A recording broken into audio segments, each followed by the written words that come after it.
If you thought you saw your freedom, it was truly a mirage. Freedom's locked a cell away from Julian Assange. Good morning, Sunday morning.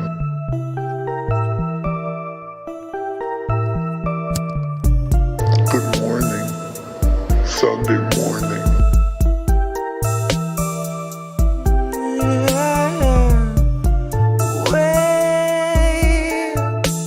We're 40 Sunday mornings out from normal and the world is not the same.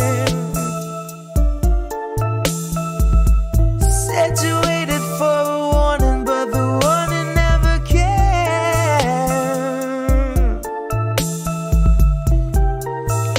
Don't say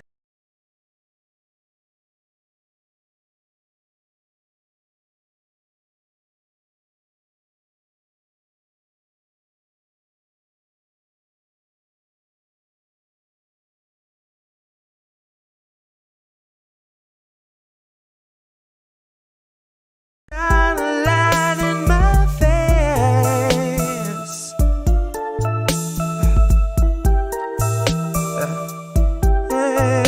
Nancy gonna cut you a check too late. 2 years after your funeral's paid, 2 years after the grave, she'll be a little stronger for all of the dollars she saved. Watching you wake, watching you cling to your family slipping away. Watch her do nothing but pray. Watch her condemn the Republicans, take them to brunch and then shrug it away. Now watch us be outraged half of a day, then pick a new hero to face our leaders and think they could beat them, playing the game they played since Pelosi had real human blood in her veins. They're all one and the same, sold off stocks and they all maintain that the risk was benign and the virus was tame. Flash forward in 40 Sunday mornings fade, 250,000 people in its wake and the cruise ship sailed today. Some motherfucker don't shine a light in my face. Wait. Good morning, Sunday morning. Good morning, Wait. Sunday morning. We're 40 Sunday mornings out from normal and the world is not the same. Said you waited for a warning, but the warning never came.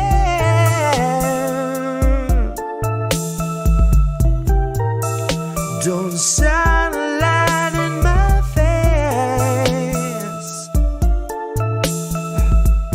Said you waited for a warning, but the warning never.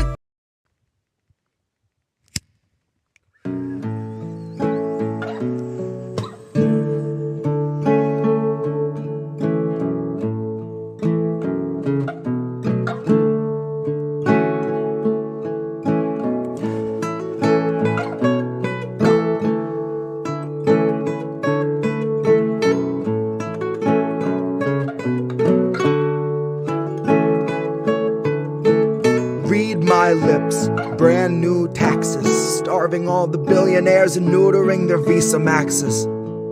Topple Congress off their axis, mobilize the homeless, give them axes, call it praxis. Chop a couple limbs off the legislative branches, we'll show you the difference between air as a human right and guaranteed oxygen access. Octogenarians who barely know what day it is are culling countless citizens while sitting on a dais made of ignorance that was built on the graves of the slaves made to labor for its self-declared significance. And all to build a Congress full of millionaires who make their fortunes insider trading while they shit on all the indigent. So I got a bone to pick with our leaders and I'll start with the ligaments. Pick right through the muscle, dig the marrow out and serve it to the unhoused millions living in their minivans or watching their belongings get evicted from their tenement. I have a dream where we breach the walls of Congress and just let them in. And what happens next will survive in only text, cause there won't be any evidence. There will only be that heavy kind of feeling that pervades a space where there has been a reckoning and you can feel its remnants. Let any man who enters seeking power know that those who came before him suffocated on their eminence. That there once was a seal on the wall, but we quartered it and scattered all the pieces that it might prevent its semblance. And so we end the great experiment. We'll take all your billions, leave you 2 coins for the ferryman. leave you drifting on a Dutchman floating derelict among the wretched seraphim. For holy is the hand that wiped the land clean of those who pose as gentlemen. That's my time, honey, cue the thunderclap and strike the theremin. And so we end the great experiment. Give you 2 coins for the ferry.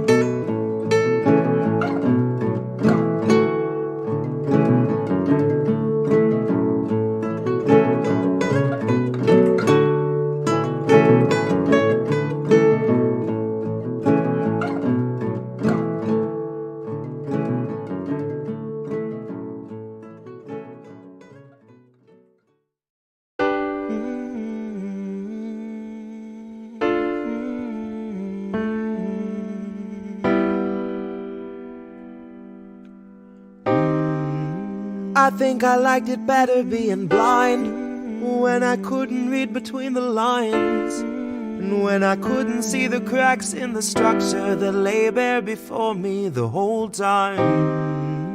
I think I liked it better back when I suspended disbelief and swallowed pride.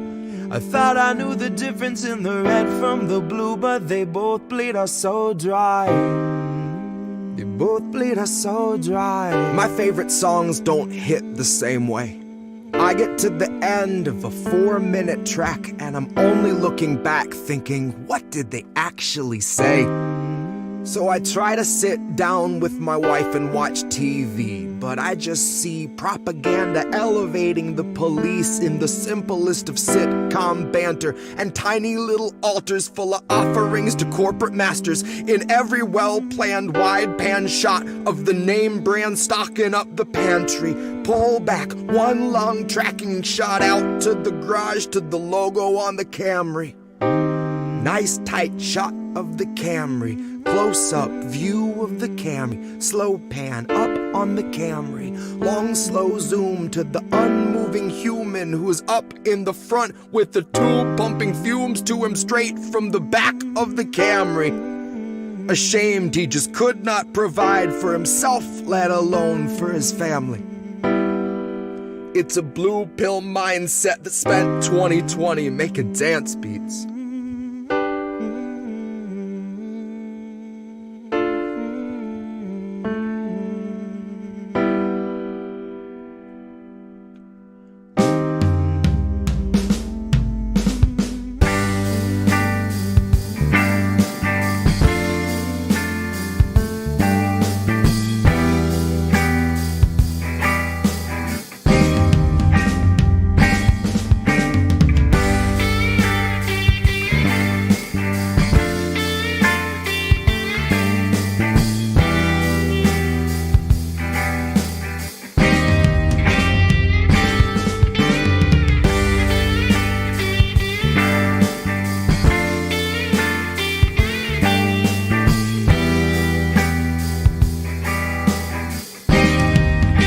I think I liked it better being blind, when I couldn't read between the lines, and when I couldn't see the cracks in the structure that lay bare before me the whole time.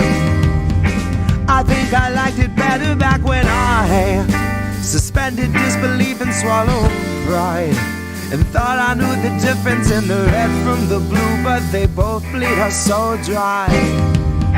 They both bleed us so dry. Ignorance is bliss, which explains why a lot of us are so fucking happy. Quick to take the trip for all its trappings. Never one to ask what's up, what's going on, or God forbid what's happening. A lot of us would strap into the ride and then spit right in the eye of the guy whose job it is to snap your fastenings. But maybe we're all born with that capacity. Maybe each of us comes standard with humor, compassion, malice, and audacity. Some of us are blind to the system, but some see it fine and say this is how it has to be. Some of us can stare wide-eyed at a nationwide human catastrophe and only offer platitudes and recipes. And I wish that I could tell myself that nothing's worth obsessing past my everyday necessities.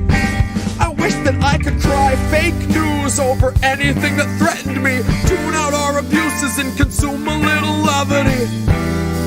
Wish that I could offer up my son a smoother destiny. Wish I had some better lessons for how best to answer questions for the things I've been perpetually questioning. But I'm too busy looking at our leaders, wondering what I might be missing from their messaging.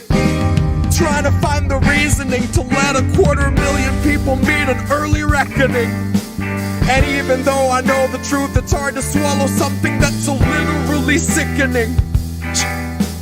Hope is ever dwindling, COVID ever beckoning. Winter slows your breathing, but your pulse is ever quickening. Even though I know the truth, it's hard to keep listening. I'm done with my epiphany, my innocence is blistering. I'd like to think I'd taste the earth before I'd ever kiss the ring. Hard to speak the truth and harder still to keep listening. Sometimes I think I miss being blind, when I couldn't read between the lines, and when I couldn't see the cracks in the structure that lay bare before me the whole time. I think I liked it better back when I suspended disbelief and swallowed pride. Thought I knew the difference in the red from the blue, but they both bleed us so dry. Both bleed us so dry.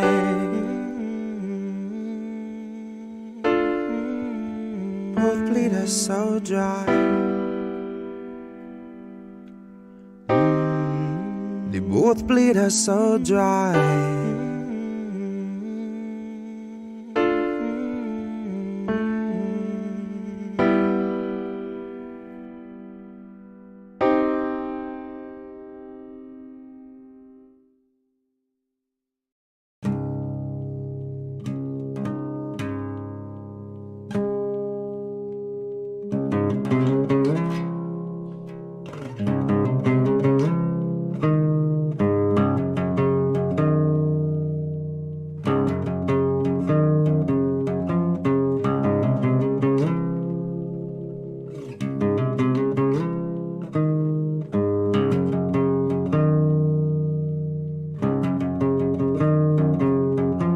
Legend says that Hercules swept Cerberus right off his feet and effortlessly set him down softly as a songbird. Atlas kept the world upon his back and every day wondered whether he could stand it any longer. And Tara Reid came out to say the man they tried to label the messiah of morality was really just another rapist. And I don't intend to hesitate when asked who was the stronger.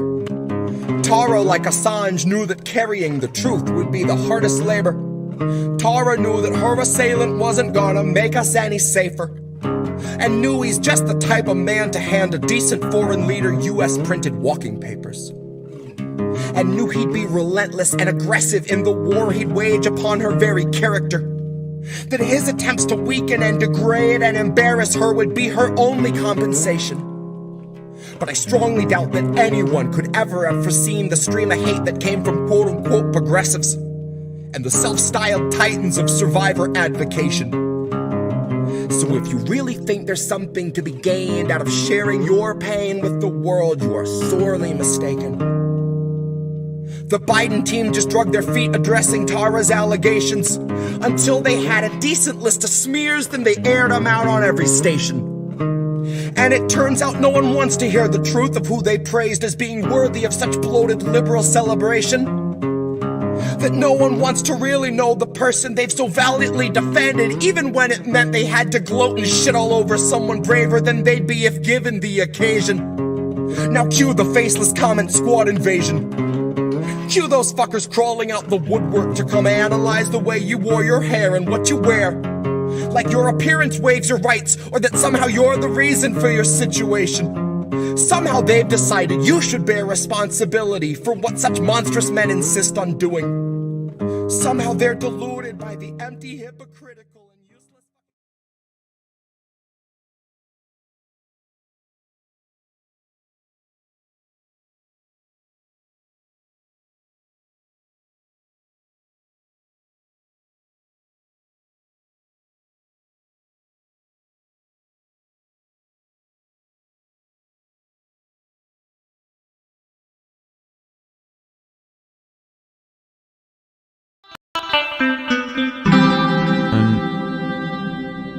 are these people?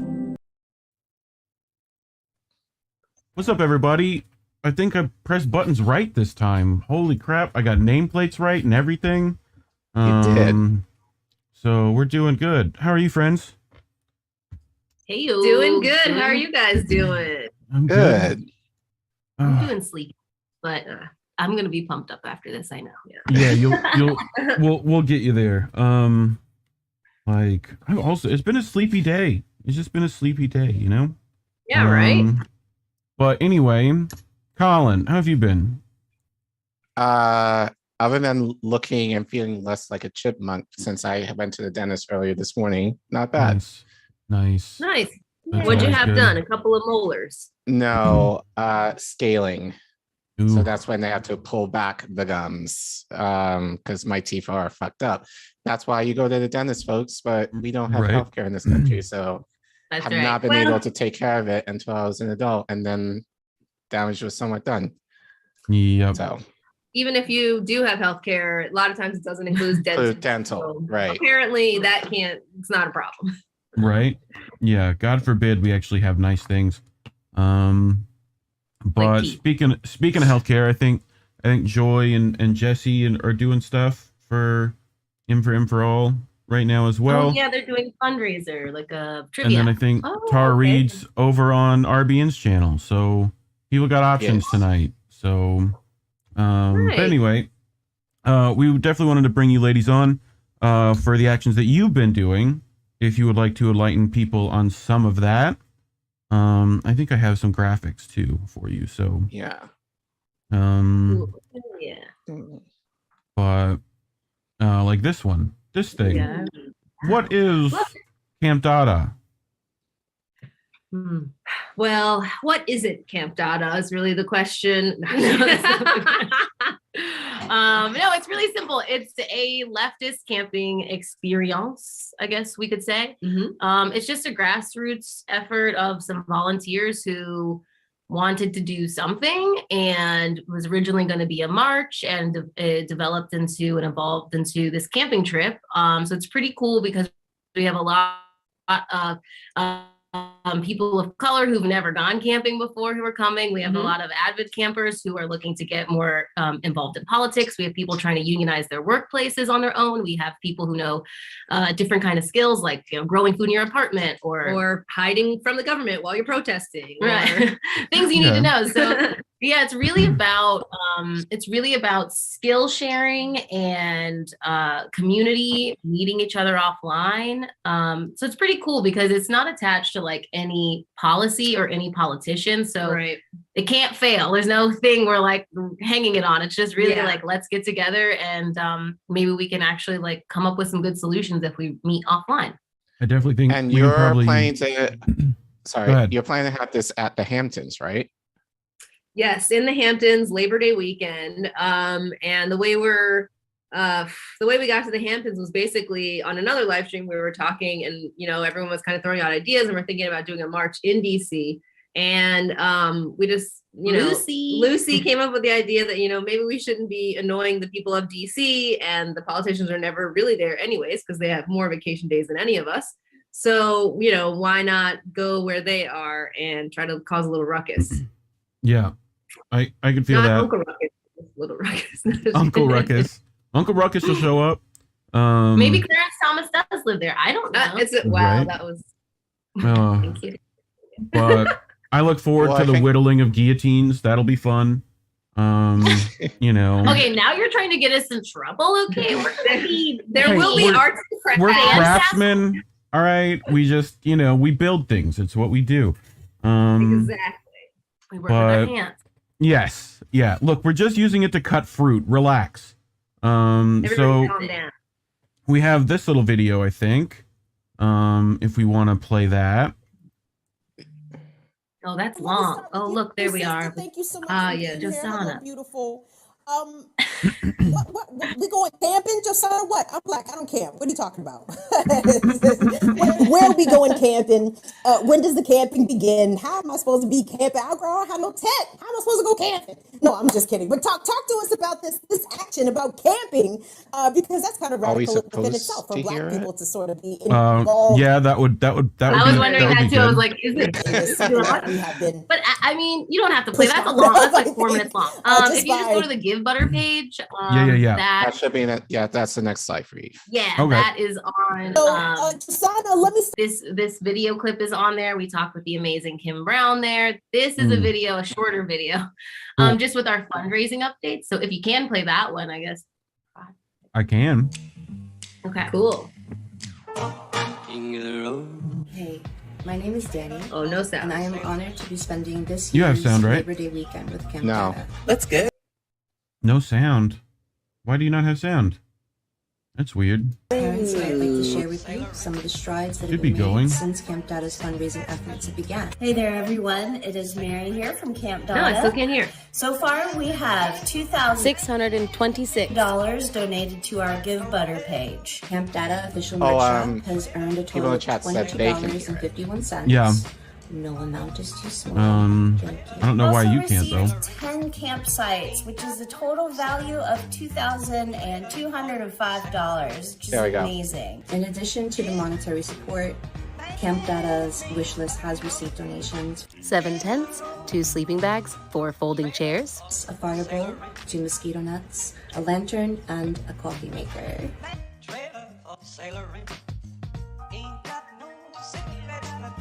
We want to take this moment to just thank everyone that has supported us and donated to this cause, and encourage anyone who hasn't yet or anyone who can donate again to please continue to come in with those donations. For our wish list, we need things like more fire bowls, we need bug spray and sleeping bags. Some of our comrades that are coming out, this will be their first camping experience ever. So they're gonna need equipment for that. Again, thank you everyone who has donated, and we will be back with you with another donation update soon. Thanks. Woo! Yay! Yeah, that's just a little. How much have you raised so far, and how much is needed? I think right now with the campsites and the monetary donations and stuff, I think we're around like 6,000, and our goal, like 6,000, and our goal is 13,000, because we're trying to have community meals. There's also a little bit of like travel, because the Hamptons put that price barrier on it to keep it private and secluded, and just like regular paying for the campsites and all of those kind of things. Yeah, I mean, we've if you look at our Give Butter, we've raised $2,700 on Give Butter, I think at this point, thereabouts, and the rest of it is through like our actual campsite donations. So I mean, who knows, maybe next year we can find a place where we can do this, where we don't, we can borrow someone's land and don't have to pay for the actual campsites. That would help us out a lot.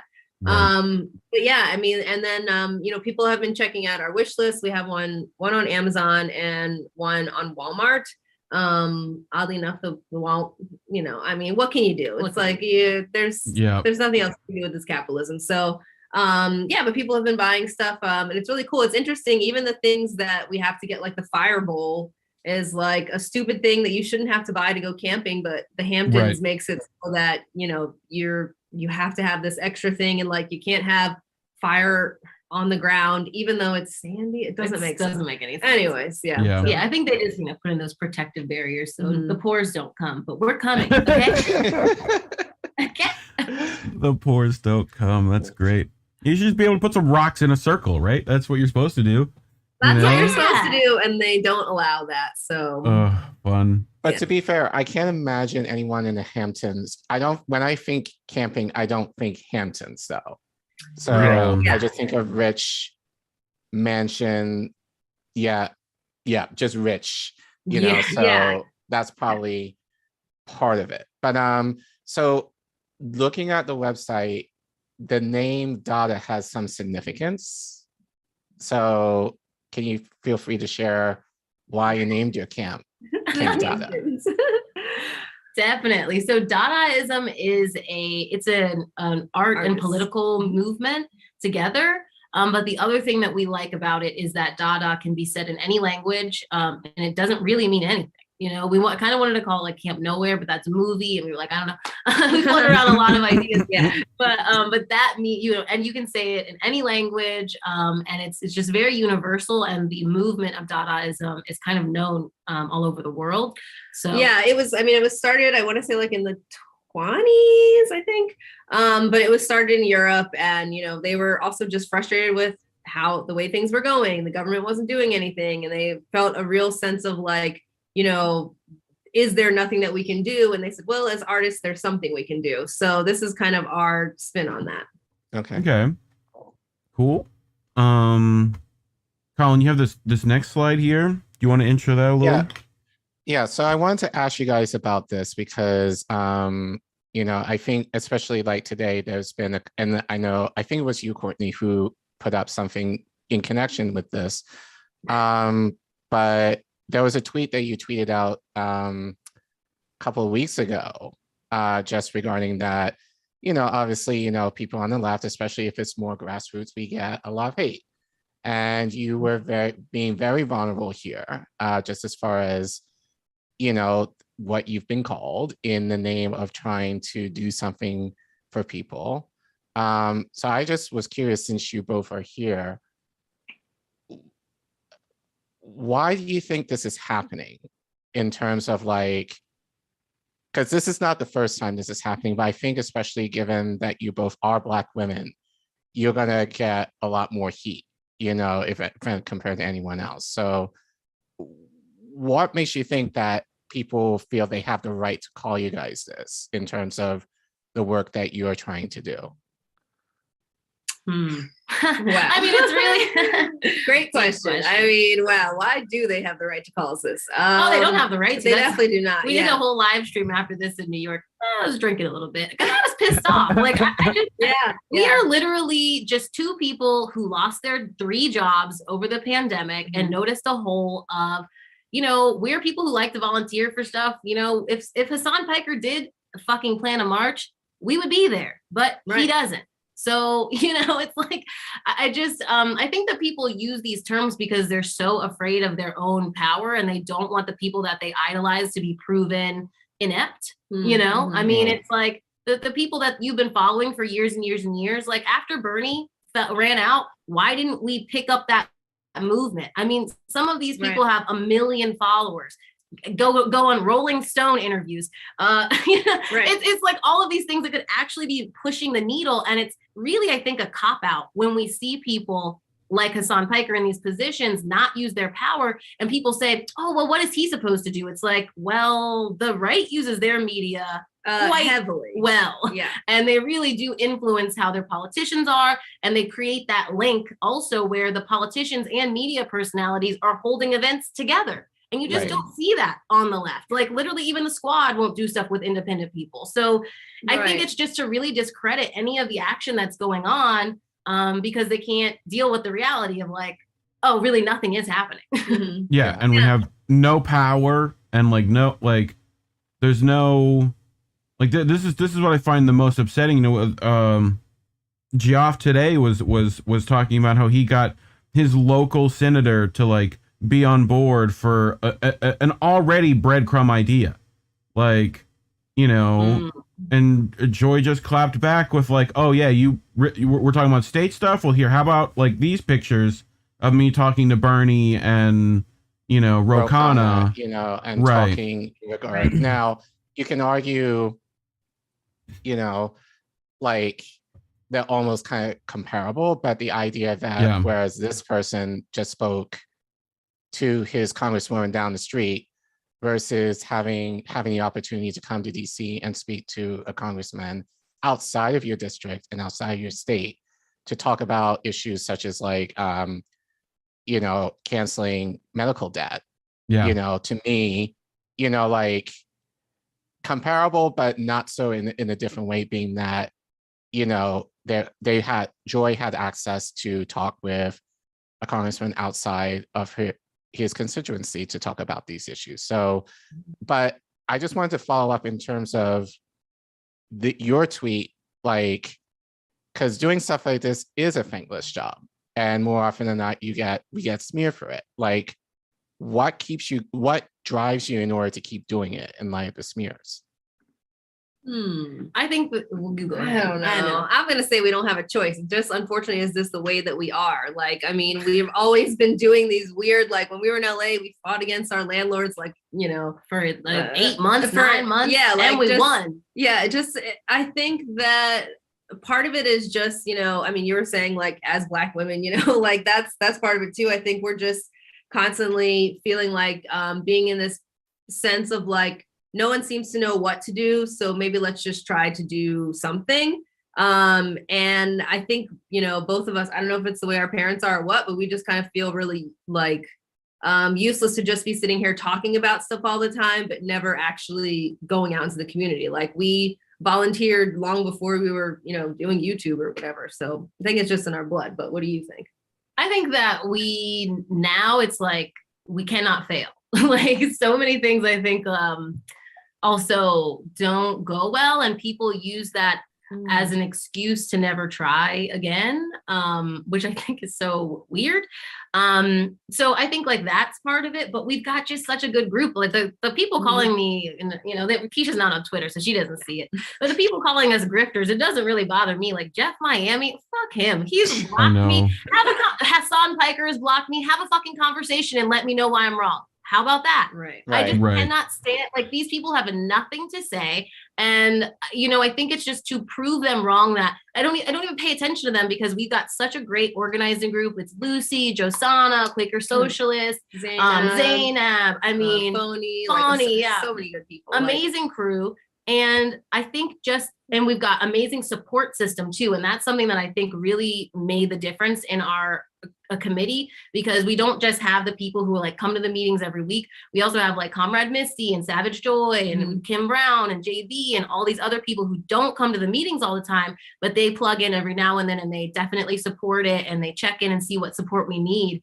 And so I think like it just so happened that we've got enough support that you can just kind of lick off the haters. But I mean, I would certainly love to talk to them. I mean, tell me what's wrong with going on a campus. Right. I mean, it's kind of odd. I mean, it's good that you guys played that second video, because the whole reason that Court made that video was because we wanted full transparency. I mean, we wanted people to know exactly where every single dollar is going. And basically, I mean, if you look at the Give Butter, our goal is $13,000, but we're going to have this camp either way. So, you know, $13,000, we might be able to get like burgers one night, but you know, if we make less, then we'll eat beans, whatever, you know, we're going to do it either way. But you know what, though, you say that, and I think I'm going to say this in this way, and I'll explain, like, even in the fact that you're telling people like where the money is going is bullshit. Like, take the Democrats, for example, in terms of like how much money they raised for abortion rights, you know? No one's asking them where that money is going. Certainly not. I'm pretty sure that most of that money, if not any of that money, is going to go to any abortion clinic. So you don't hear these people asking, oh, where's this money going? They just assume, oh, it's going to these places, and I'm sure it's not going to. Right. So I think the idea of people asking you guys on the ground who are actually trying to do something for transparency, I get it. But at the same time, it's like, if you're going to have this kind of heat for guys like you, have that same heat for the people at the top. Well, and it's like, you know, Courtney here, like, will never make their, you know, Jeff and Eoin will never make their own marches or have any issue with Hassan taking in $200K per month and never mobilizing those people for shit. And this is why activists fucking quit. I can say firsthand, the amount of harassment you get for trying to do something good is insane. Yeah. I mean, this is, I've seen this time and time again, with stuff that RBN is doing, with stuff that Joy has done, with stuff we've done. Like, you know, if you're doing any action, it seems like these people always start, you know, grabbing pitchforks against you. And always. Like, and you know what's the thing is, like, here's all it is.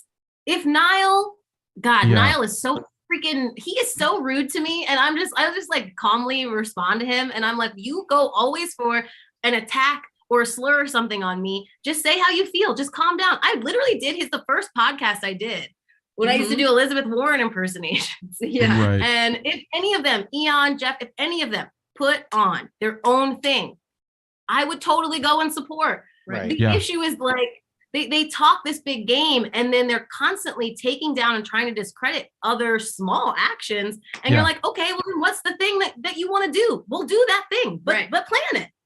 And they don't. Or we'll help you plan it. Ask us to, whatever, you know? I mean. Right. Like I just find it, when people are going to get mad at Rome, when that guy gives the shoes off his feet, like, how are you talking shit to these people when you're still in your like California penthouse apartment? Like, I cannot fathom like the mental gymnastics required to do that. Like, and they're just taking away so much. I mean, it's like, what benefit are you giving by just like mobilizing all these people follow you? They'll listen to you. If you said, you know, hey, go do this, you know, they would do it. Like, I mean, it's just so interesting to me to just take that and just waste it on selfishness. I mean, you talk a certain way to get into these spaces and get respect and get people to listen to you, and then you just completely waste it. It's insane. Yeah. Atreus that just popped up, that comment that said my actions only have 4 people. Great, do them, please. Yeah. Because this is on the right, this is never a thing. There will be like 4 people at a VFW having a beer, and that's a thing. And and that's how you get people. You can't put all of this pressure on every single thing. Like, just go talk to people. It's not like it's not the same as throwing a party. I mean, sometimes it's almost better to only have 4 people sitting around, because then you can have like a real conversation, you know, think of it that way. I mean, everything is not about, you know, clout and how it's going to look on the internet and all of that. You know, I mean, we have to start just like doing stuff just to do it. And you never know who you're going to meet in that, you know, that could be the one person you've been trying to link up with, or find somebody with this skill. Just do it anyways, because that's one thing that Eon Higgins guy did. I guess his name is it Owen? It's Owen. Owen. Why does he spell it? Pretending Irish. Yes, Irish. It is. Celtic I refuse to call him Owen. That is Eoin. You are not allowed to not be called Eoin. Like, well, I like Eoin. We're part Irish and we drink like normal people. Okay, get over it. It's too much. Okay. Like I feel like he really goes out of his way to discredit people too, and he's like a writer or something. Yeah, you know, we did a review of one of his podcasts. It was Pod Save the Democrats, right? Or something like that, where he was talking about like what can possibly be done, and we were like, who the fuck is this guy? like if you're not mentioning mutual aid, if you're not mentioning like press freedoms, if you're not mentioning like, you know, any, like there's a long list that we all mention all the time, every one of us, because we realize it's like a group problem of things that all have to be fixed at the same time, you know, like. Well, you're not mentioning group freedom of the press as a journalist. That's a problem. That's so weird. Oh my God, how hard would that be? You know, I mean, it's like we barely get any actual journalism here when like stuff like this is happening in the Netherlands right now. I don't know if you've been seeing this on Twitter, right? Mm-hmm. Yeah, but, this is a really interesting one. Yeah, this is an article from The Independent, right? From Sophia Barbani. I hope I'm saying that right. I apologize if I'm not. But they write, armed with colorful tractors and trucks, Dutch farmers on Monday continue their battle against the government's proposal to slash emissions of pollutants such as nitrogen oxide and ammonia by 50%. Farmers across the Netherlands argue that the move targets them unfairly and shows little regard for their future and the future of the country's lucrative agricultural sector. The plan, they say, will result in the reduction of livestock and the buying up of some farms whose livestock produce large amounts of ammonia. Provincial governments have been given a year to formulate plans to achieve the goal, which must then be implemented by 2030. One video posted on social media reportedly showing farmers using manure to barricade the Dutch-German border, while others deposited the substance in front of government buildings. Videos shared online last week also showed angry farmers targeting police vehicles with wooden sledgehammers. Posts were also reportedly being blockaded by fishermen, while staff at Schiphol Airport urged travelers to use public transport to get to its terminals amid fears that the blockade would target airports. Traffic authorities warned motorists to prepare for delays and possible slow-moving tractors on the nation's highways, but said that there were few problems early on Monday for commuters, possibly because many people opted to work from home rather than get stuck in traffic. As tractors gathered outside the Parliament building last month, Prime Minister Mark Rutte said farmers had the right to protest but not to break the law. Freedom of speech and the right to demonstrate are a vital part of our democratic society, and I'll always defend them, Mr. Rutte said. But it is not acceptable to create dangerous situations. It is not acceptable to intimidate officials. We will never accept that. No. That sounds they would familiar. never. Was it a dangerous situation? No, dangerous. So here are a few of the videos that they talked about. Here's the tractors. Pretty badass. Like whole big long line of them.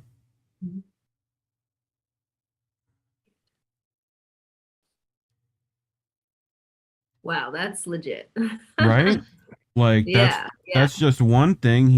That's also just like a Tuesday where we live though, but right. Like they're all blocking up the traffic and stuff and just parking these things. And like, you know, gathering in large numbers like you should be doing. So this is look how big. Look how many people are here. Yeah, that's incredible. Wow. Like, yeah, amazing. How are we not doing this? How are we not doing this? Because again, and I think we mentioned this maybe a week or so ago, in Europe, you know, they have a lot of these socialized services where they're able to do this. You know, like they have healthcare. Exactly. You know, yeah, like so, you know, like I grew up in London, you know, like, you know, having a strike on the tube, you know, the subway in London is like a common occurrence. Yes. You know, so the idea of like striking and all of that, as you guys were saying, is like a Tuesday. Of course, not to this degree in the Netherlands. I haven't seen anything like that there. But I think the idea of striking is very much a part of the culture in Europe. So and look, can do that given look what these kind of numbers that they have. What these kind of numbers of wanting change actually get you. They're already sending armored vehicles over there, right? You know, by like just in a line of them. I think I've got, if it goes to the next slide some point. So this is the road that they're blocking, right? So it literally goes like all the way around like the Netherlands, right? And like connects to Germany essentially. So they're like locking down the whole country essentially. Wow. This one is so tough for me because it's about climate emissions, right? It's about emissions. So in that sense, I definitely want to do many things to help the climate emissions, but this situation, you can't, it's just like with coal or something, you cannot take people's livelihoods away and not give them something else in the meantime, pay them for what they've been doing. Like it's so ridiculous that these bigger, you know, will subsidize all of these huger companies. But I mean, if something like this happens, I mean, we've had farms down the road go out of business here. And you know, they don't help any of them. And I feel like we're coming up against this thing where we are going to have to actually deal with climate change, but the people who are actually paying for it shouldn't be the farmers. I mean, we could stop having so much war. We could make some companies like have less production. That's a big part of this. That's a big part of this story from what I hear as well, is the war efforts and the amount that like that partly the reason why this is happening is also because of gas shortages over there. So, you know, but not even that, like to greenify your practices costs money. Yeah. Right. You know? So the idea of like, you expect farmers just to kind of stop what they're doing and purchase a lot of the things that they need to do in order to lessen emissions. You know, the government doesn't sound like they're willing to do that. You know, so it's like, if they have to pay for it out of their own pocket, and right now, like, there's a food crunch, gas crunch, you know, like money crunch right now. Like, how's that going to happen for these people? Right. So they blocked dozens of high roads and distribution centers. Lots of supermarkets are already out of milk and eggs, right? We're the second largest agricultural exporter in the world after America. So they're the second. So if they're going to shut down the agriculture here, that's a big deal. Like here's, I mean, they've just like blocked off this whole main line pretty much. I love how well organized they are. Like it just like the other one. Like this shit doesn't happen out of thin air, you know what I'm saying? No. Yeah. This is why we have to start. I mean, network. It's also so interesting to me because I just think we're not even. I love that we're not even thinking about like how do we decrease those emissions? Like, okay, well, if cows are letting off too much methane, then we do have to start eating crickets, and that's fine. But they need to start it's like the whole world just seems like they're just like waiting for the last, holding on to everything with the last possible moment. It's like, why not teach these farmers to do something else at the same time, educate all of us that we have to be doing something else. It's kind of just like, I mean, the world is going to come to a complete halt one day rather than like a slow. Right. They're like, let's run this with the wheels run off. Like none of the more efficient farming practices, none of that. Like, like don't worry about it. The farms will be fine. It just like, I mean, this stuff. It reminds me a lot of like with the small businesses with COVID and everything too. I mean, we were in California when the lockdowns first happened, and we saw, just tons and tons of businesses shut down. And I'm always a person, I like to try to see everybody's perspective.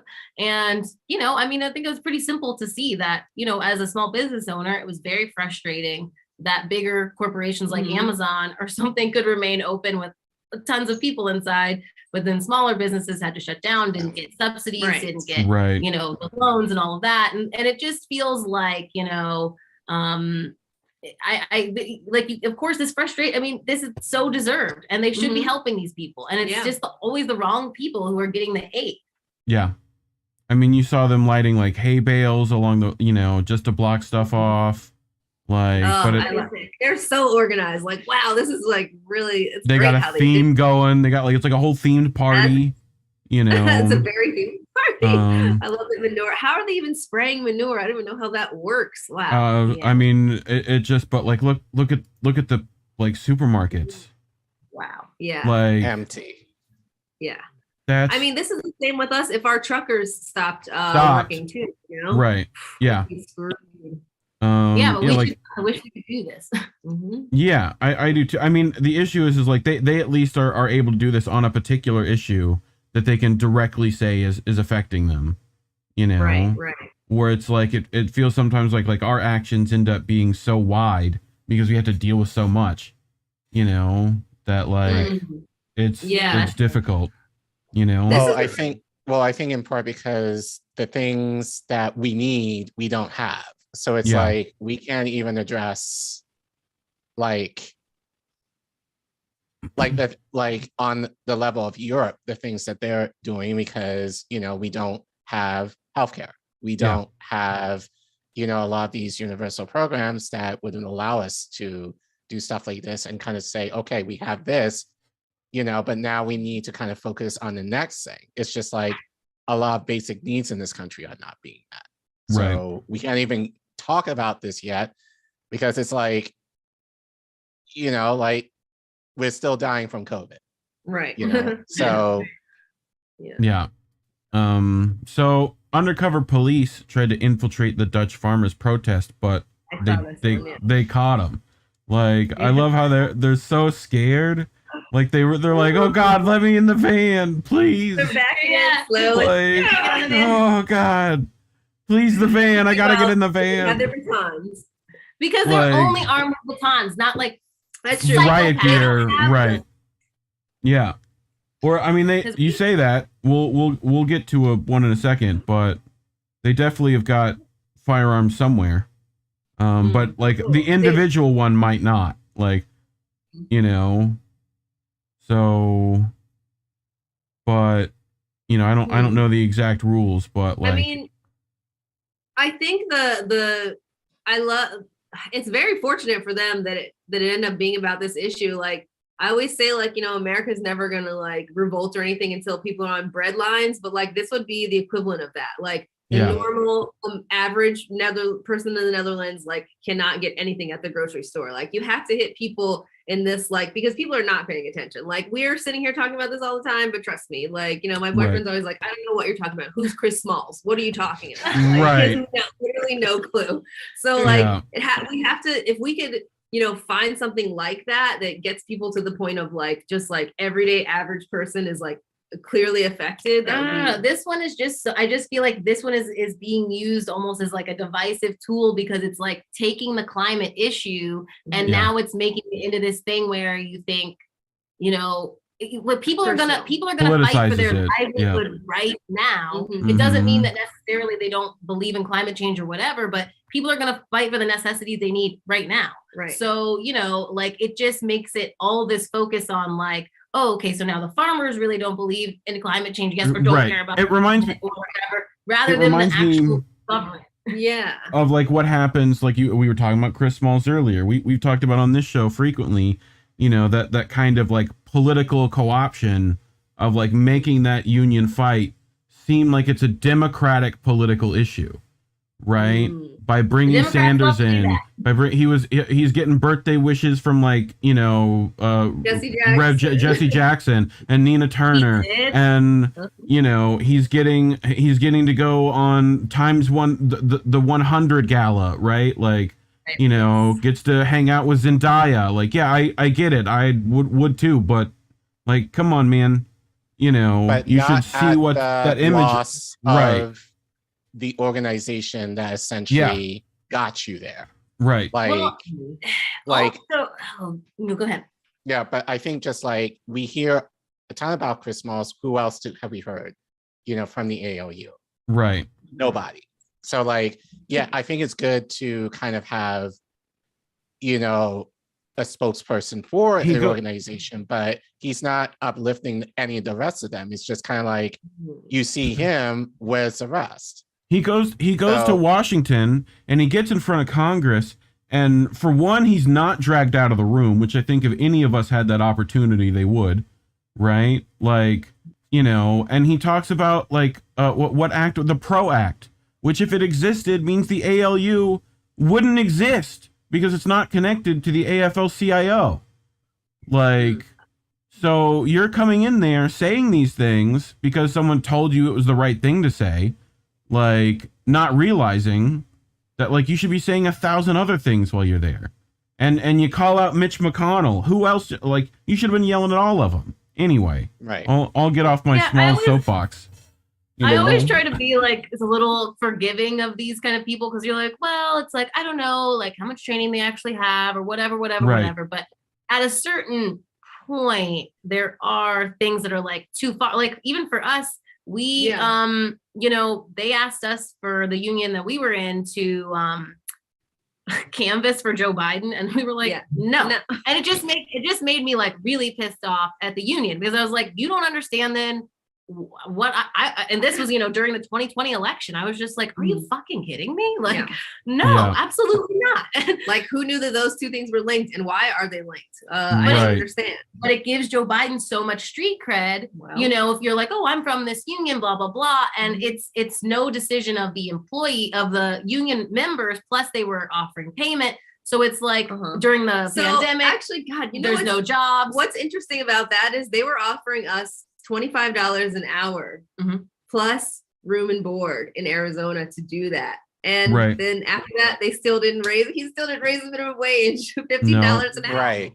No. Exactly. That's why we didn't do it, because I don't trust Joe Biden. But it's just like, I want my union to be adversarial to these people. They do not have my interests in heart. I don't want you coming to a meeting or visiting or whatever. We're not working for you. You need to be answering to our demands, and that's it. And like, it's just, I want people breaking kneecaps again. Like, that's what I want. Like, they put that guy in the ground somewhere and we can't find him. Why do you think? Like, yeah, you know what? He's buried under a very nice building in New York somewhere. That's how you get things done. Exactly. Not Lake Mead, because that's dried up. Well, and like, look what they do to these protesters. Like, they just start like same, you know, like. Oh no.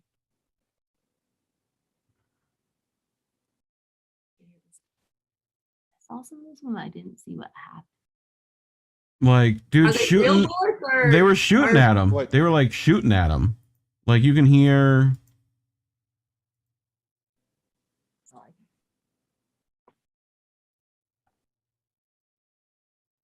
Yeah, those were gunshots in there. Really? Here. How about I? Jesus, why do I not press the buttons good? Me either. Same thing. Kijk, deze gaat voorspelen. Nee joh, hey, wapens jongen, wapens! Hey, wallah, rij weg jongen, rij weg! Wapens is daar! Like, Is dit een film? Ja! Is dit een film? Like right in here, this one drives off and they start shooting at him. Blijf filmen. Kijk, deze gaat voorspelen. Nee joh, hey, wapens jongen, wapens! Hey, wallah, rij weg jongen, rij weg! Wapens is daar! Hopefully the people at home hear that at least. But yeah, like this is standard stuff for them. Cops just gonna start shooting everywhere when people want to do. I guess coming in armored tanks for whatever reason. I mean, wow. But this is why we have to have freaking rural. I'm just sick of like people who live in cities and all of that stuff. It's like, even when I did like comedy, I had a podcast when I did stand up, and I was always so mystified why people would want to listen to me talk about living in Los Angeles. But people just, they like, big cities. Mm-hmm. But we need these people on these back roads and people with tractors and they want the same things too. They want healthcare, they would rather be paying less in taxes and rich people to be paying more too. Mm-hmm. I think there's a lot of ways we could really talk to people, but I think if we really want to make a revolution, like we've got to, figure out a way. Yeah. Right. Which ironically, the people on the left, well, I say left, but do not want us talking to them because, it's just like, oh, they're right wingers. So that means they're bad, know, but it's like, bad in what way? Like they, as you guys said, they need the same things too. So like take away the partisanisms of it. Yeah. Like most people in the country want essentially the same thing. There are barriers you have to break down. I mean, there is work you have to do to get to know people. And I think, and of course, like everybody's going to think that there's a different strategy, but I think that for people who think that there is a strategy to kind of get to know the other side and maybe, flip. I mean, because Bernie, you got to look at the numbers for Bernie. Right. Obviously, there are plenty of people who like Trump who like Bernie. So there is some overlap there that we can get. But like, I just always think about, where we live in a rural area, you really are very secluded. And like, I didn't cross a crosswalk by myself until I was 18 in college. I never thought about that, but I guess I didn't either. I had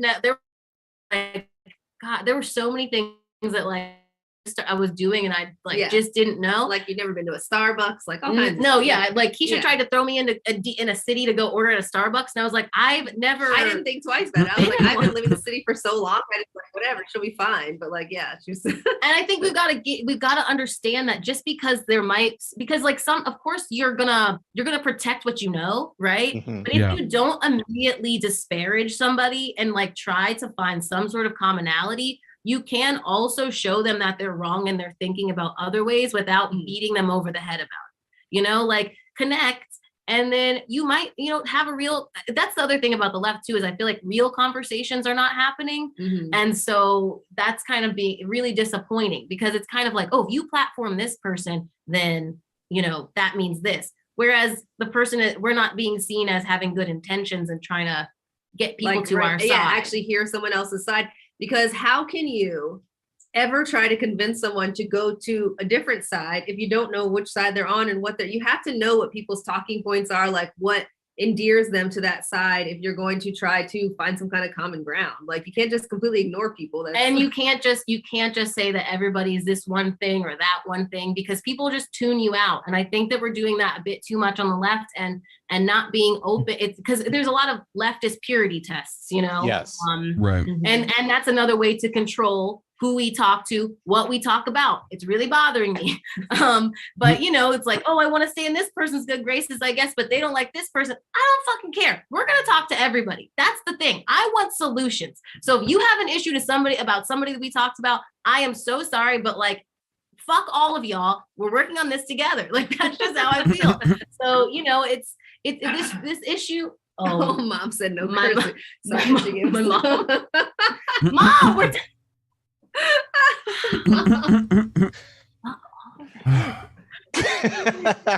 So, but I just feel like it's just bigger than us and our own egos and all of this stuff. Like, we have to be really looking for solutions, and sometimes that means even putting aside your own discomfort or whatever, if it's going to be for the greater good. And I'm not saying everybody has to be in that position. Of course, certain people, everybody's got different life experiences. But if you see somebody, like, we are from a rural area, we can talk to conservative people. It doesn't bother us. But then just don't call us names about it. It's like, what? We're just not intimidated by it. Right. We're used. So the Dutch farmers have a solution as well. So they purchased a tank to use to block distribution centers. So they purchased a tank. Oh, on the dark web or what? Like, where did they get this tank? I don't know. I'm sure we know some people. Like, they're like, yeah, okay, you guys have tanks? We'll bring tanks. Like, that's ridiculous. But, like, I just wonder who was driving it. I know, right? Somebody went to tank training. Like, I did find this while researching that, like, this is, I think, the countersignal.com. So I don't know who they are. So people should probably do some research before giving any money. But apparently they're trying to help out these protesters. So if you want to go find that, I'll put the link in the description. So, but anyway, closing thoughts on this? I just think if we did have a tank, our military wouldn't even let us get to that point. But no. Wow. Yeah. That's pretty bad. I think we could find a rich leftist who has a commemorative tank somewhere that we could use. Right. Why hasn't this rich leftist come forward then? I don't know. He's waiting. I don't think there are any of that. Like, because I don't think rich people have the same issues we do. They just don't care. They don't want us to have health insurance. I mean, healthcare, they want us to have health insurance. As Nina Turner would say, we gonna be all right. You know, like, they're gonna be fine. So anyway, I brought this story just so that I could say that Reef cured cancer. Sea corals found to be a source of an elusive anti-cancer compound. So this is put up by the University of Utah. Those Mormons putting in work. Researchers find that sea corals are a source of sought-after anti-cancer compound. The ocean floor is riddled with mysteries, but scientists have just discovered one of its best-kept secrets. For the last 25 years, researchers have been looking for the source of a natural chemical that has shown promise in preliminary studies for treating cancer. Now, researchers at the University of Utah Health report that easy-to-find soft corals, flexible corals that resemble underwater plants, make the elusive compound. So this guy, Eric W. Schmidt, PhD. So after determining the source, the researchers went on to discover the animal's DNA code for synthesizing the chemical. They were able to carry out the initial stages of recreating the soft coral chemical in the laboratory by following those directions. This is the first time we've been able to do this with any drug lead on Earth, says Eric Schmidt, professor of medicinal chemistry at the University of Utah Health. He led the study with Paul Skessa, postdoctoral scientist and first author, and Jinjin Lin, assistant research professor. So the breakthrough opens the door to generating the compound in big enough quantities for rigorous testing, which could one day result in new cancer-fighting tool. So a second research group, led by Bradley Moore, PhD from Scripps Institution of Oceanography and the University of California, San Diego, independently showed that corals make related molecules. Both studies were recently published in the journal Nature Chemical Biology. So soft corals contain thousands of drug-like compounds that may be used as anti-inflammatories, antibiotics, and other medicines. However, acquiring enough of these compounds has been a big obstacle to turning them into clinically useful medications. According to Schmidt, these other compounds should now be accessible using this new method, right? So these are just some coral polyps. I just figured people should look at some pretty coral stuff. I love it. Yeah, they're like little baby corals. Yes. But they're making them in a lab. In a lab. Okay. Yeah. What do you guys think? Immediately when you showed me this, I was like, oh, this is why they're killing all the coral reefs. Probably just your real conspiratory brain went like that route. Big Pharma is killing coral reefs. The man is trying to keep us from curing cancer. But so corals aren't the only animals that harbor potential therapeutics. Nature is crawling with snakes, spiders, and other animals known to carry chemicals with healing properties, yet that compounds from soft corals offer distinct advantages for drug development. Unlike venomous chemicals that are injected into prey, corals use their chemicals to ward off predators that try to eat them. Since they are made to be eaten, the soft coral chemicals are easily digestible. Similarly, drugs derived from these types of compounds should be able to be given as pills with a glass of water rather than taken by injection or other more invasive means. These compounds are harder to find, but they're easier to make in the lab and easier to take as medicine. So yeah, and this article goes on to talk about like how exactly he found it, right? The chemical disrupts the cytoskeleton, a key scaffold in cells on soft corals, so they just kind of keep growing this weird limestoney cellular network. That essentially it's a what do they call those? It's two organisms technically, right? It's like the bacterial layer essentially and like the actual skeletal structure, right? And then it's like there's a whole ecosystem within that like feeds it and does all that stuff. They're really complicated things. My mother would be able to do a much better job of explaining that, but like you know, I think the chemical is called eleuthorobin, I guess. But laboratory studies show that the compound was also a potent inhibitor of cancer cell growth. So essentially it like, I mean, technically with any of those things, you're just trying to keep the bad cells from replicating. Right. So I know that's why weed does a pretty decent job at helping, and apparently this stuff also could as well. So scientists searched but could not find the fabled holy grail chemical in the quantities needed for drug development, and couldn't remedy the problem without understanding how the chemical was made. Dogma had it that similar to other kinds of marine life, the chemical was synthesized by symbiotic organisms that lived inside the animals. Right. So that's what they thought. So that they thought it was like this bacterial layer that was like, you know, this ecosystem inside the coral. But now we realize that it might just be the coral itself, apparently. So, but yeah, anyway, cool. This guy, Skessa, he's one of the other guys works on it. That's in the Keys. I'm betting.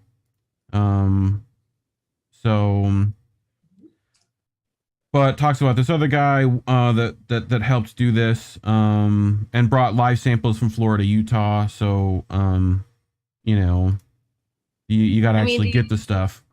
Go ahead. They're not going to let them develop it into anything that cures cancer. No, I mean, I think yes and no. If anything, it'll probably be like an add-on to something that already exists, right? They'll put it onto aspirin and then give it. You know, it's going to make someone money. So, like, and keep in mind, I pre-smoke so much weed. Yes. Yeah.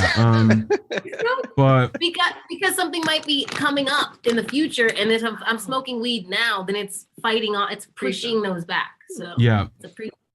But essentially they found that they sequenced this, right? So they found out like how the corals are producing it, and then they found the DNA responsible for producing it. So, you know, I know people love doing gene sequencing, but good thing they can do it in a lab, because, you know, our oceans are dying. So yes, right, yeah, you're gonna need at a good time. Right. Yeah, it's, you know, it's almost like climate change has been happening for a long time, and people have been telling about this. Science picture. I love like how articles have to do the same thing with every story. Like, anyway, so like, and they had to put the inspirational quote at the end. You know, but anyway, I just thought that would be fun to mess with a little bit. Colin, I think you have our next story, right? Yeah. So I heard about this story on Monday. Actually, I have to move the slides now. There you go. But I found this tweet first from Alex Rubenstein. Basically said Mexican President ALMO said he will raise the issue of the prosecution of journalist Julian Assange during his meeting with Joe Biden and campaign to have the Statue of Liberty dismantled if Assange is not free. Hashtag free Assange. So I was like, oh, okay. So this took a while to find, but I found an article that gives a little bit more information on this. So I'm just going to call him ALMO for the sake of time, because I'm not going to try all this in his name. No offense. But ALMO to campaign to tear down the Statue of Liberty if the U.S. convicts Julian Assange. The president of Mexico says that he will intercede in favor of the founder of WikiLeaks when he visits his American counterpart Joe Biden on next Tuesday, I guess. Yeah, July 12th. Yeah. Yeah. So ALMO has come out in defense of WikiLeaks founder Julian Assange and has asked that U.S. authorities drop the charges against him. If they take him to the United States and he is sentenced to the maximum penalty and to die in prison, we must start a campaign to tear down the Statue of Liberty, said the president, who often goes by his initials ALMO, at his news conference on Monday. The Mexican leader added that he will discuss the issue with his counterpart, Joe Biden, during his upcoming visit to the White House on July 12th. ALMO's comments followed information published this weekend by the Washington Post and the organization Reporters Without Borders, criticizing the situation of insecurity and violence experienced by members of the media in Mexico. 12 journalists have been murdered in the country so far this year at a rate of 2 murders a month. It's a smear campaign against the government of Mexico, the president asserted on Monday. Gotcha. Convicting Assange would imply that the monument in New York is no longer a symbol of freedom, said ALMO. The Mexican president said that he already discussed the issue with former US President Donald Trump. There can be no more silence, he added. Assange is wanted in the US on 18 counts, including a spying charge relating to WikiLeaks release in 2010 of vast troves of confidential US military records and diplomatic cables, which Washington has said put lives in danger. Its extradition was recently approved by the United Kingdom following a long legal battle. The activist has lived at the Ecuadorian embassy in London for 7 years between 2012 and 2019 before being turned over to British authorities. Courts in Spain were also involved after it emerged that the head of a Spanish firm employed to provide security at the embassy had secretly made recordings of Assange speaking with his lawyers and may have conveyed this information to the CIA. Assange supporters said he is an anti-establishment hero who has been victimized because he exposed US wrongdoing in conflicts in Afghanistan and Iraq, and that his prosecution is a politically motivated assault on journalism and free speech. When this information was released, various media participated in its publication, and they agreed to release all the information because they considered that it was a contribution to the defense of human rights, to freedom of expression, not to continue with the double talk, with the lies, with saying one thing and doing another, said ALMO. ALMO was invited to Washington after announcing that he was not going to participate in the Americas Summit organized by the Biden government at the beginning of last month in protest of the fact that Nicolas Maduro of Venezuela, Miguel Diaz-Canel of Cuba, and Daniel Ortega of Nicaragua were not invited. Ever since Ecuador withdrew Assange's asylum, the Lopez Obrador administration has considered offering diplomatic protection to the founder of WikiLeaks, and there have been contacts between the lawyers who represent him and the Mexican Ministry of Foreign Affairs.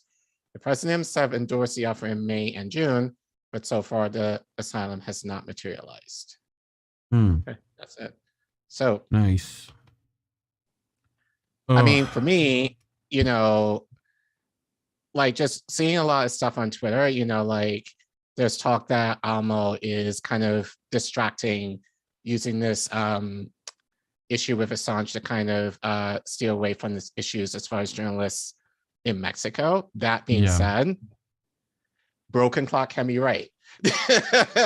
So, you know, so it's just the idea of like, at least there's someone, you know, in the global sphere who is willing to talk about Assange and is willing to talk to Joe Biden. Well, we'll see what happens from that. But I think the idea that he's willing to do that and kind of speak to Joe Biden about it, I think it's noteworthy, at least to me, even though he might be wrong in other areas. In I think the threat with the Statue of Liberty is quite interesting as well, because no one ever really calls America out on being hypocritical. And so I think to go after such a symbol, when America's pure propaganda. So to go after a symbol like that, to say that you're not actually living out these values, it's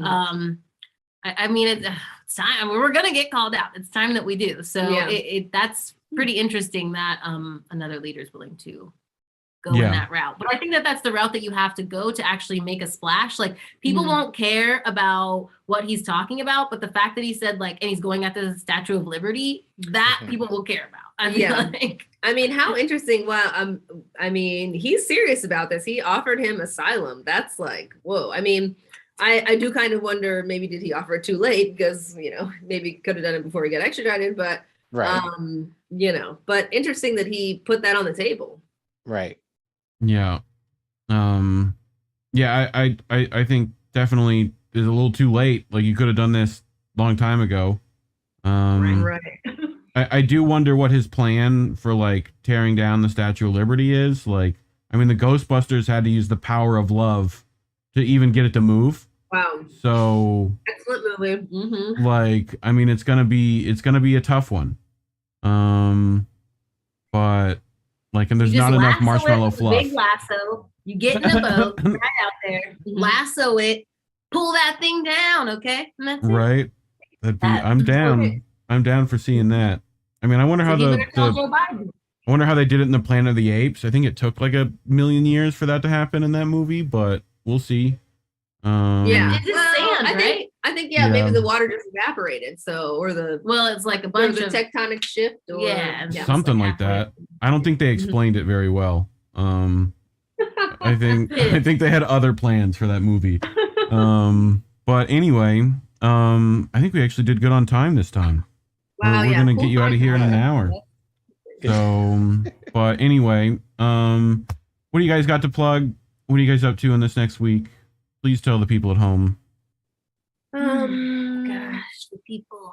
People need to know we're getting it together. We're working on stuff. We've been traveling, so we're a little behind on our videos, but we got some fun videos coming up. We'll have a Christian Walker third part video, actually, where he's talking to Hassan Piker. Yeah, so that's great. If anybody saw that. Great. I just want to preface, just saying, it's very interesting that nobody called him out for platforming Christian, even though his dad is running for a Senate seat, and won, and the fact that Trump and all of that. Yeah, that's not platforming a dangerous person, but I guess, having an interview with, doesn't matter, never mind. Look at the video, that's going to be one. We also interviewed Katie Halper in New York. We're going to, we kind of talked about kind of different factions on the left, and if there's a way to bring them together. She's a little bit more in electoralism than we are, so we kind of talked about different options for that. It was an interesting conversation. And then we'll probably, we'll try to do one of our live streams here soon. Try to get back in the swing of it. Yeah. And then, if you're interested in our camp, it's not just our camp, it's a lot of people's camp. Do check it out. Camp Dada. On Twitter, we're at Info Change Camp. On Instagram, we're Camp Dada 22, I think.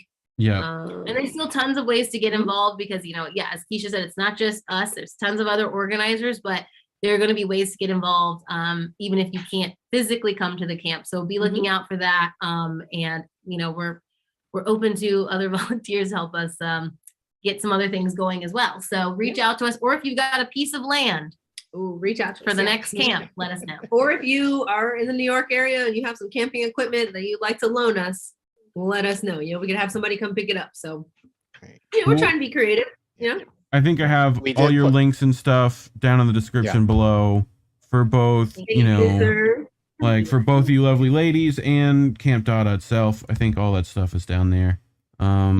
So as well as, INN, Linktree is all the way at the very bottom of that, which you can use to find all the other members of INN. You can go to Meet the Members section, and all their links are there, including Extra Bola, Warren, and Chat, who I'm sure tomorrow will have a lovely show like he normally does on Thursday. I don't know who he's having on specifically. I think it might be Delilah, maybe, or that might have been earlier this week. So people should go check that out.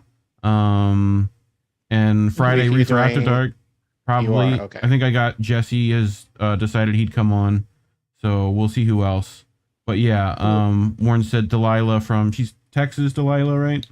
I forget her last name. It's not. Oh my God, I forget her last name. But she's also coming to your camp. Yeah. Nice. Yeah. She's so cool. Yeah. So, and that's at 9 p.m. Eastern tomorrow on YouTube and Rockfin. So please go check Warren's links for that. Colin, anything you got coming up? No, because I gotta be traveling for a family emergency. So nope. Yeah. We'll be here next week, though. I think I've already got people lined up for that. So, but yeah, Saturdays, I think something's happening. I wish I could remember all these things. But pay attention to the Twitters. You'll see everyone's links going out. So, Lila Barrios. That's it. Thank you, Zebyab. Zainab. I can never say her name right either. But anyway, I think that's for us this evening. How do we miss that Sunday? We'll be doing stuff then, and that's about all I can remember anyway. So thank you guys so much for coming on. Yeah. This was so yes. Yeah. Thank you so much for having you guys. This no was problem. fun Anytime. time. I like your whole setup. It's very cool. Right. Yeah. All right. As always, labels are bad. Stay independent. Good night, everybody. Good night. Night.